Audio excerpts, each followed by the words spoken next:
सुप्रभात स्टूडेंट्स। आज हम हमारी गुंजन हिंदी पाठमाला में पाठ 11 तमिलनाडु पढ़ने जा रहे हैं। देखिए, सबसे पहले हम हमारे भारत के नक्शे में तमिलनाडु की स्थिति को जान लेते हैं। ये देखिए, यहाँ पर इधर तमिलनाडु है और इधर तमिलनाडु का नक्शा है। इधर हम देख सकते हैं कि भारत में किधर तमिलनाडु है। ठीक है, तो यह भारत के दक्षिण में है और इसके बाद में हम जानेंगे कि भारत के दक्षिण में और कौन कौन से राज्य हैं। तो देखिए, आंध्र प्रदेश, तेलंगाना, कर्नाटक, तमिलनाडु, केरल, अंडमान और लक्षद्वीप आइलैंड, ये सभी भारत के दक्षिण में हैं।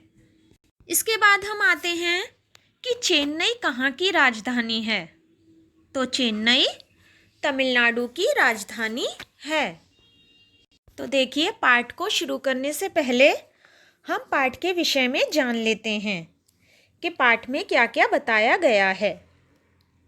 तो इस पाठ में दक्षिण भारत के राज्य तमिलनाडु का मनमोहक परिचय है।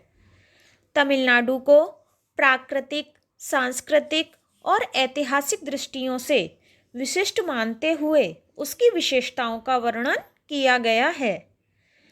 3 सागरों का संगम स्थल, ऊंचे ऊंचे वृक्षों वाली नीलगिरी पर्वत श्रृंखला, उपजाऊ भूमि, नारियल के वृक्षों की कतारें, जंगल और अभयारण्य आदि सभी तमिलनाडु की प्राकृतिक शोभा में चार चांद लगा देते हैं।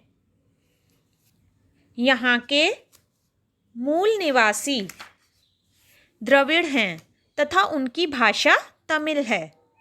तमिलनाडु को वास्तुशिल्प, मूर्ति तथा भवन निर्माण कला की दृष्टि से समृद्ध बनाने में चोल तथा चेरा वंश के राजाओं का महत्वपूर्ण योगदान रहा है। तमिलनाडु को मंदिरों का राज्य भी कहा जाता है। यहाँ कई मंदिर हैं। मदुरई, ये देखिए, मदुरई का मीनाक्षी मंदिर कितना सुंदरता है, इसकी कला कितनी सुंदर है। और ये कन्याकुमारी मंदिर है।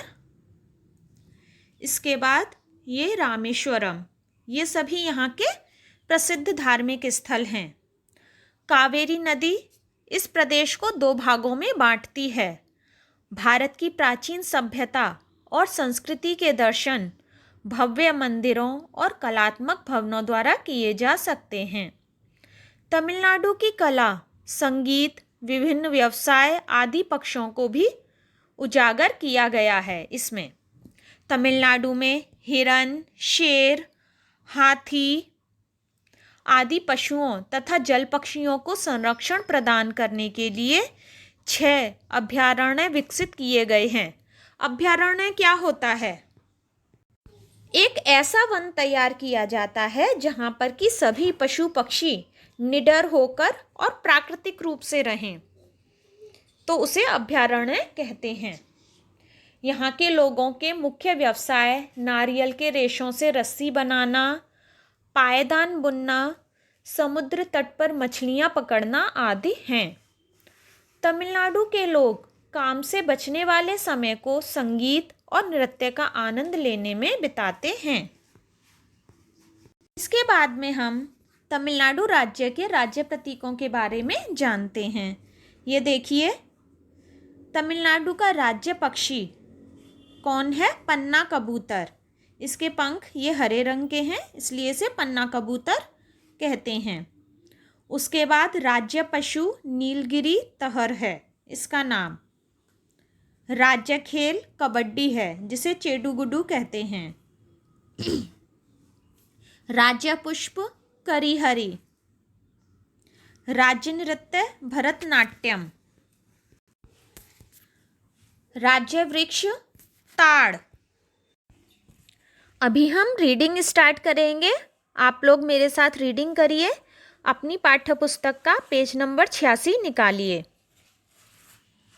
समुद्र का दृश्य, धान के लहलहाते खेत, तरह तरह के ऊंचे ऊंचे वृक्ष, हरी भरी नीलगिरी पर्वत श्रृंखला।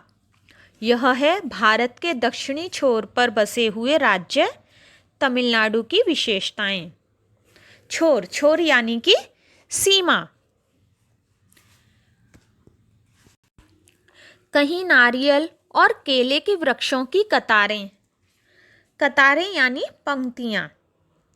कहीं आम तथा काजू के बगीचे तो कहीं चाय कॉफ़ी के बागानों से ढकी पहाड़ियों की कतारें बरबस ही मन मोह लेती हैं। जंगल, अभयारण्य, अभयारण्य जैसे कि हमने बताया कि ऐसा वन जहाँ पर पशु पक्षी निडर होकर रहते हैं, प्राकृतिक रूप से रहते हैं, तथा उनमें पाए जाने वाले भांति भांति यानी तरह तरह के पेड़ पौधे और पशु पक्षी।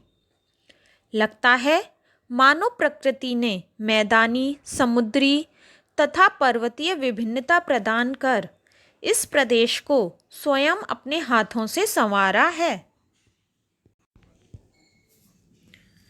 यहाँ के मूल निवासी द्रविड़ हैं तथा उनकी भाषा तमिल है। प्राकृतिक सौंदर्य से भरपूर इस राज्य को वास्तुशिल्प, वास्तुशिल्प किसे कहते हैं? भवन बनाने की कला को वास्तुशिल्प कहते हैं।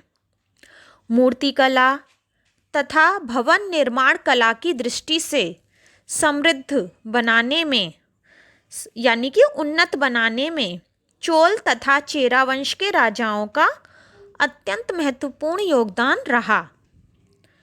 दक्षिण भारत की संस्कृति प्राचीनतम तथा अनूठी है। अनूठी यानी सबसे अलग है। प्राचीन मंदिरों के रूप में यहाँ भारतीय संस्कृति की अद्वितीय सुंदरता के दर्शन होते हैं। अद्वितीय मतलब जिसके जैसा दूसरा कोई ना हो, ऐसी सुंदरता कि उसके समान कोई और सुंदर है ही नहीं। यहाँ के भव्य मंदिरों की विशेषता है उनसे जुड़े रथ। प्राचीन काल के राजा देवता के रथ को अपने हाथों से खींचकर अपना जीवन धन्य मानते थे। तमिलनाडु सदा से ही संपन्न रहा है। संपन्न यानी कि वह धन दौलत से भरा रहा है, वहाँ धन दौलत की कमी नहीं रही। यूनान, मिस्र तथा रोम के व्यापारी यहाँ व्यापार के लिए आते थे। अनेक विदेशी यात्रियों ने अपने यात्रा विवरण में इस राज्य की समृद्धि का वर्णन किया है। अभी इसके आगे के पैराग्राफ पर आते हैं हम। तमिलनाडु की राजधानी चेन्नई है। यहाँ अनेक प्राचीन मंदिर तथा दर्शनीय स्थल हैं।